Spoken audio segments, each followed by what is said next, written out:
ណែនាំទីតាំងបាយថ្ងៃត្រង់មកកន្លែងដែលអត់បិទនៅថ្ងៃចូលឆ្នាំសម្រាប់បងប្អូនដែលគាត់អត់បានទៅដើរលេងតាមបណ្ដាខេត្តផ្សេងៗណាព្រោះទុកលំបាកអ្នកដែលនៅភ្នំពេញអត់បានទៅដើរលេងតាមបណ្ដាខេត្តគេហ្នឹងគឺពិបាករកកន្លែងអីញ៉ាំហ្មងព្រោះ 90% ហាងទូទៅហ្នឹងគឺបិទអស់ហើយហាងដែលយើងធ្លាប់ញ៉ាំប្រចាំថ្ងៃអីហ្នឹងចង់ទៅរកគឺដើរទៅណាក៏បិទដែរតែបើនឹកឃើញចង់ម្ហូបខ្មែរសឡូប្រហើរទៅពាំងអីណាបងប្អូនមកដល់ក្លេក្រោយវត្តលង្កាណាអូតំណងណាស់សឡូតំពាំងជាមួយត្រីពោលាយជាមួយនឹងត្រីប្រហើរមួយរបស់គាត់មានសាច់ច្រាំដាក់តំពាំងដាក់បន្លែបៃតងអីចេះមក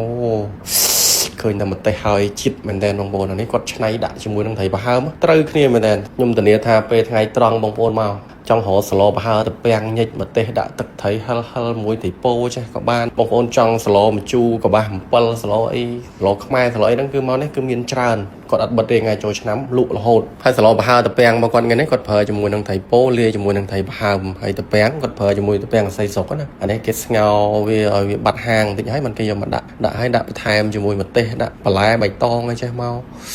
អូអែមណាស់បងប្អូននេះញិចម្ទេសហិលដាក់ទឹកត្រីមកដុសមកនេះបាយក្តៅជាតិណាស់ហើយបើថាចង់សឡម្ជូរក៏បាស7មួយពងត្រីអីណាក៏មានដែរបងប្អូនតំណងមែនតើម្ហូបខ្មែរដាក់ពងត្រីដាក់បន្លែដាក់កបាស7ដាក់អីចេះមកកពឹសអីតិចតួចដួសមក